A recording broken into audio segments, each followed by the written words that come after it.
Everyone, আসসালামু আলাইকুম। Welcome back to my channel জান্নাত রাসেল টিনি ওয়ার্ল্ড থেকে। আমি জান্নাত বলছি। আজকে নিজেকে উপস্থাপন করছি সিলেট থেকে। নতুন একটি ভিডিওতে আপনাদের সবাইকে ওয়েলকাম করছি। আশা করছি সবাই ভালো আছেন, সুস্থ আছেন। আলহামদুলিল্লাহ, আমরাও ভালো আছি। প্রতিনিয়ত আপনাদের সঙ্গে আমি লাইফস্টাইল ভিডিওগুলো শেয়ার করে থাকি, কিন্তু আজকের ভিডিওটি একটু ভিন্ন রকমের হবে।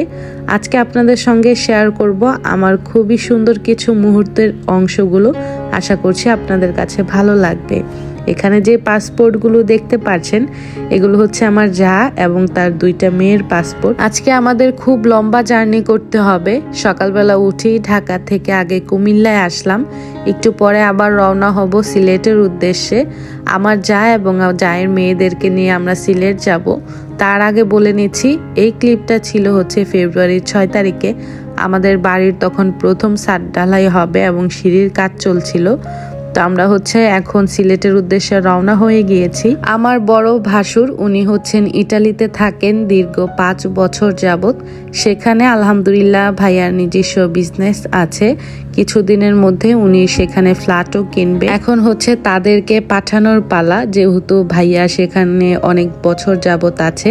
তো ফ্যামিলি ভিসাতে আর কি তাদেরকে পাঠানো হচ্ছে। ইটালি থেকে তারা নুলস্থা পেয়েছে আরো 6-7 মাস আগে, কিন্তু বাংলাদেশের বর্তমান পরিস্থিতির জন্য কাজগুলো তাড়াহুড়া করে আর কি করা যাচ্ছে না। পাসপোর্টের যত কাজকর্ম সবগুলো ভাইয়া ইটালি থেকেই করেছে, যেন আমাদের বেশি একটা কষ্ট করতে না হয়। ঢাকা থেকে যেহেতু সবকিছু করা হয়েছে, আমরা ভেবেছি ঢাকা ইটালির এম্বাসিতে আমরা পাসপোর্ট জমা দিব, কিন্তু আমাদের কপাল খারাপ।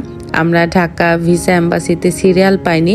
আমাদের সিরিয়াল পড়েছে হচ্ছে সিলেটের VSF ভিসা অ্যাপ্লিকেশন সেন্টার ইটালির, সেইখানে। তো ফেব্রুয়ারি 7 তারিখে ছিল পাসপোর্ট জমা দেওয়ার ডেট।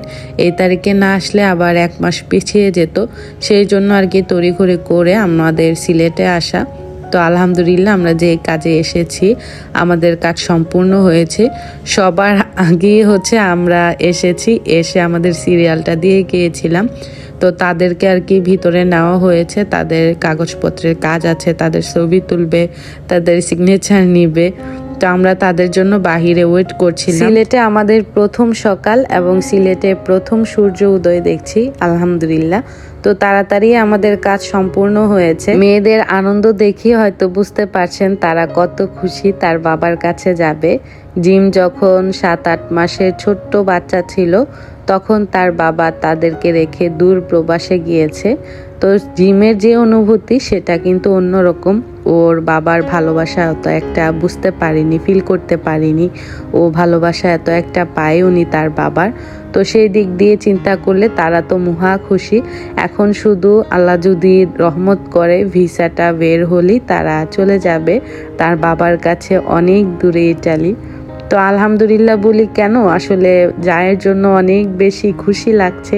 দীর্ঘ 5 বছর পর সে তার হাজবেন্ডকে দেখতে পারবে, বাচ্চারা তার বাবাকে কাছে পাবে। সেই অনুভূতিটা আসলে প্রকাশ করার মতো না। আমি সবসময় তাদের জন্য দোয়া করি, তারা সবাই যেন হাসি খুশি থাকে।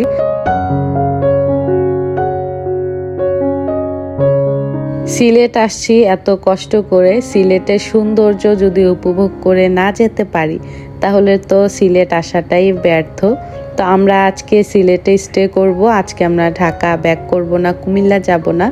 আজকে আমরা সিলেটে যতটুকু সুন্দর জায়গা আছে, দর্শনীয় জায়গা, সেই সব জায়গায় গিয়ে একটু ঘোরাফেরা করব, আপনাদের সঙ্গেও একটু একটু করে শেয়ার করব। প্রথমেই আমরা তামাবিলে গিয়েছিলাম, বাংলাদেশ এবং ইন্ডিয়ার বর্ডারের একদম শেষ প্রান্তে। সেখানে একটু ঘোরাফেরা করে কামরাঙ্গা খেলাম। গরমের মধ্যে টক ফল খেতে অনেক বেশি ভালো লাগে। আজকের দিনটা যেহেতু আমাদের দিন, ভালো লাগার দিন, সেই জন্য যা আর আমি মনের সুখে হাঁটাহাঁটি করছিলাম। সেখান থেকে আমরা গিয়েছিলাম জাফলং জিরো পয়েন্টে, যেটা দেখার জন্য গিয়েছিলাম। এবার সেটা দেখতে পারিনি। এবার চিত্র পুরাই ভিন্ন।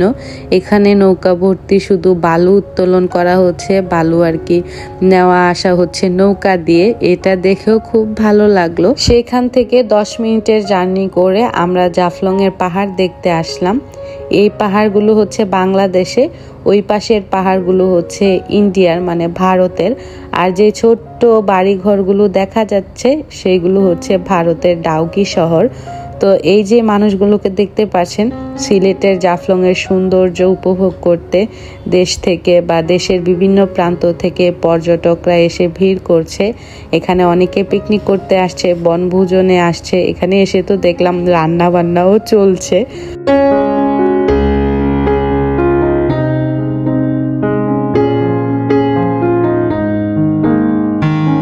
আল্লাহর সৃষ্টি সৌন্দর্য কত সুন্দর, তাই না? মাশাআল্লাহ মাশাআল্লাহ।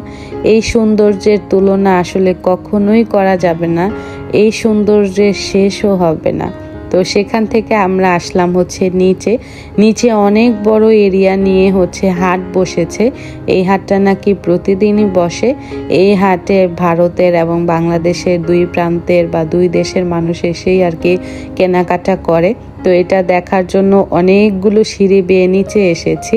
নিচে এসে তো চিত্র পুরাই ভিন্ন, এত সুন্দর সুন্দর জিনিসপত্র। তো এখানে একটা দোকানে এসে আমাদের দুইটা বিছানার চাদর পছন্দ হয়েছে। আমার যা হচ্ছে তার জন্য এটা পছন্দ করেছে, সে ইটালিতে নিয়ে যাবে। আর এটা হচ্ছে আমার পছন্দ হয়েছে।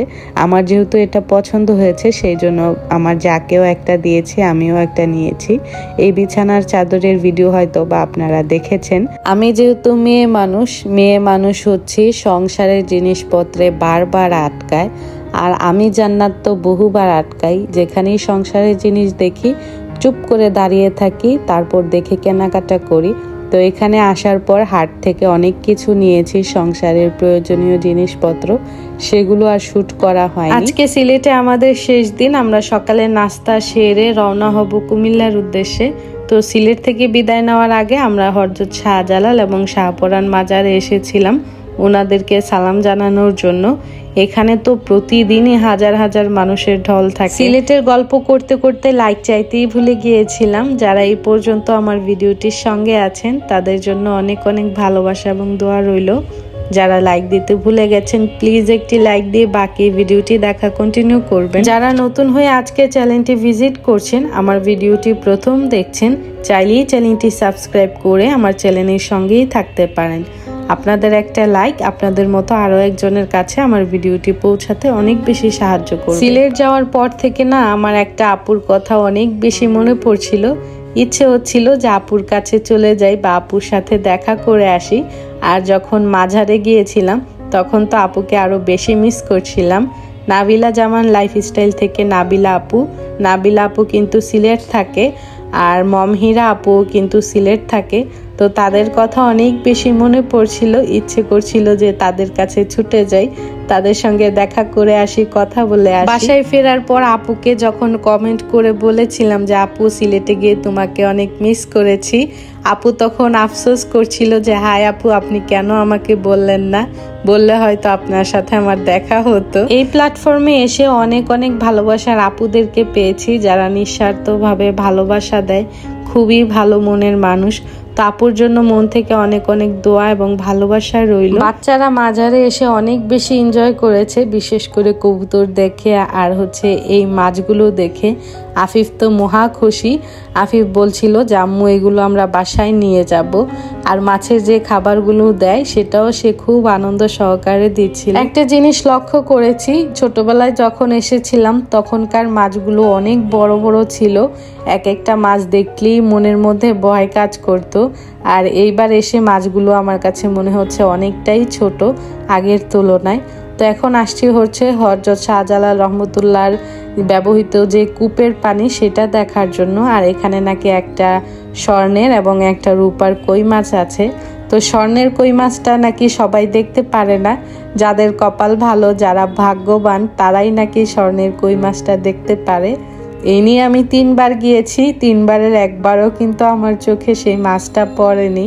হয়তো আমার ভাগ্যটা ভালো। মাঝার জিয়ারত শেষে আমরা সকালে নাস্তা করে তারপর সিলেট থেকে বিদায় নিয়েছি। সিলেটকে অনেক বেশি মিস করব আমি। তো যাওয়ার সময় না রাস্তার দুই পাশেই চা বাগানগুলো দেখতে পারছিলাম।